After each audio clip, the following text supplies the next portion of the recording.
Nossa reflexão começa em Gênesis, capítulo 8, e estaremos lendo dos versículos 1 até o 5, que nos diz assim a palavra do Senhor. E lembrou-se Deus de Noé, e de todo animal, e de toda reis que com ele estava na arca. E Deus fez passar um vento sobre a terra, e aquietaram-se as águas. Cerraram-se também as fontes do abismo e as janelas dos céus, e a chuva dos céus deteve-se. E as águas tornaram de sobre a terra continuamente. E ao cabo de 150 dias, as águas minguaram. E a arca repousou no 7º mês, no dia 17 do mês, sobre os montes de Ararat.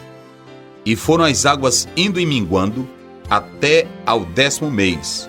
No 10º mês, no primeiro dia do mês, apareceram os cumes dos montes.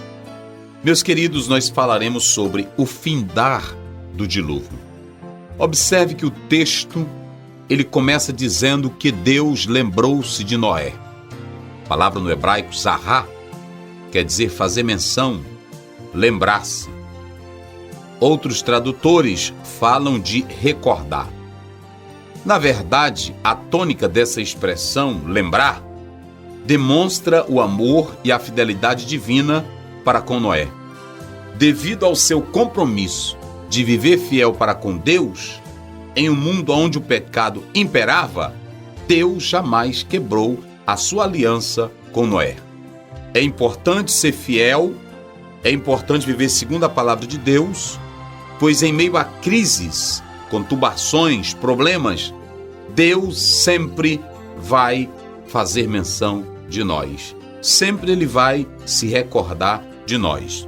Nunca pense que essa palavra, e lembrou-se Deus, quer dizer que Ele tenha se esquecido de Noé. De maneira nenhuma. Mas agora é que essa tônica, ela volta para descrever como Deus manteve o seu compromisso fiel para com Noé, porque Deus é fiel. E aqui também está o amor de Deus para com esse homem que foi fiel à aliança divina. Tantos quantos vivem de modo comprometido com Deus e sua palavra, sendo fiel a ela, Deus jamais se esquecerá de você.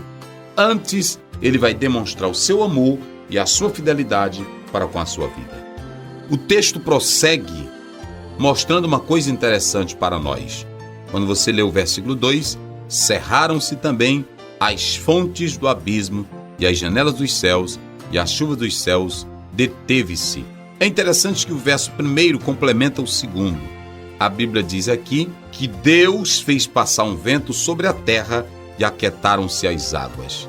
O vento aí é o ruá, que na verdade, quando vamos para Gênesis capítulo 2, o vento divino, o sopro divino, a energia de Deus controlava tudo. Crê-se então que aqui o Espírito Santo de Deus entra em ação para controlar, para reter toda a água e trazer agora o controle novamente para o universo. Deus foi quem abriu as portas dos céus e os reservatórios de águas que ficavam embaixo. Mas agora, Ele é quem fecha tudo outra vez. O texto diz que Deus fez soprar. Então aí você tem o vento, o ruá, que o Senhor Deus começa a aquietar, a acalmar as águas. Depois de 150 dias, a arca repousa sobre as montanhas de Ararat. Essas montanhas que têm 5.695 metros de altura. Observe que pela expressão montanhas no plural, é possível entender que essa arca ela pousou em algum ponto dessa região montanhosa ou de muitas colinas. Buscando a localização certa dessa arca ou dessa montanha, alguns têm ditos que ficava ao norte da Mesopotâmia, em um local denominado Lago Van. Muitos estudiosos têm dito que essa montanha ficava na Armênia. A palavra Ararat vem de Uratur e é uma palavra acadiana. Por meio dela é que se faz sugestão de que seja de fato a Armênia. Interessante, queridos, nesse particular, é que, seguindo a tradição histórica do dilúvio babilônico, segundo a epopeia de Gilgamesh, eles afirmavam que seu herói, semelhantemente a Noé, fez também uma arca, colocando nela diversos animais e logo depois ancorou em um monte denominado Nisir, localizado a leste do rio Tigre.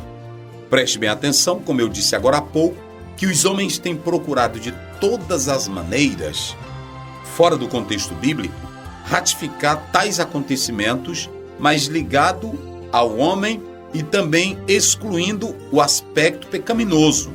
Mas isso nos alegra porque, de todas as formas, cada nação antiga tinha a sua tradição a respeito do dilúvio. E eles provavam que um acontecimento extraordinário, catastrófico, aconteceu em um certo lugar e em um certo tempo. De modo que, no seu contexto histórico, não se pode negar este acontecimento. Mas é claro aqui que Deus, novamente, entra em cena para guardar o seu filho Noé, que foi fiel, que foi justo, que procurou obedecer a palavra de Deus em todos os aspectos.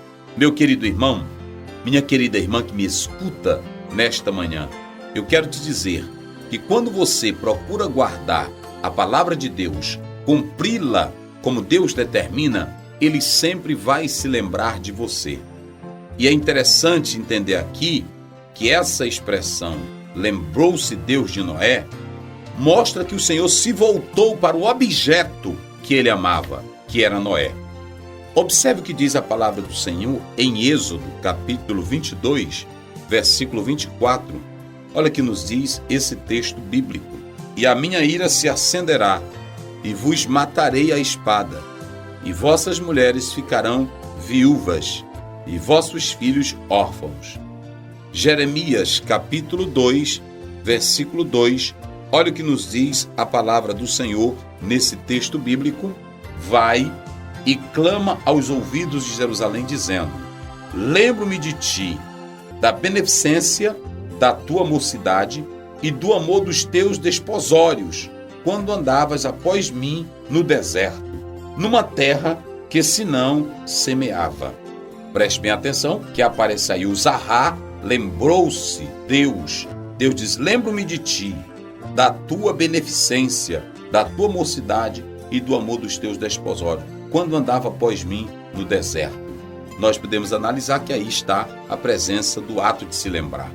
Ainda lendo Jeremias, no capítulo 31, versículo 20, a palavra do Senhor nos diz da seguinte forma nesse texto bíblico: não é Efraim para mim um filho precioso, uma criança das minhas delícias?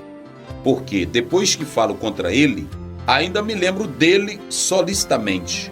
Por isso se comove por ele o meu coração. De veras me compadecerei dele, diz o Senhor.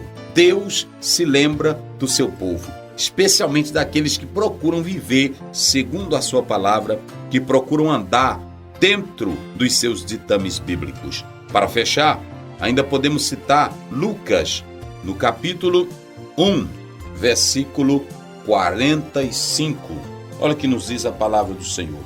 Bem-aventurada a que creu, pois hão de cumprir-se as coisas que da parte do Senhor lhes foram ditas. Olha o versículo 55.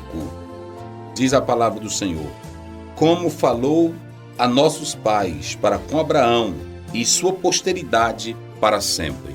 Para algumas pessoas, Deus manifestou a ira, Deus se lembrou para a ira. Para outros, Deus se lembrou para a bênção. Por quê? Porque procuraram viver segundo a palavra do Senhor. Que você ande em sinceridade como Noé. Dessa maneira, Deus jamais se esquecerá de ti, mas manifestará amor e sinceridade para com a sua vida. Amém.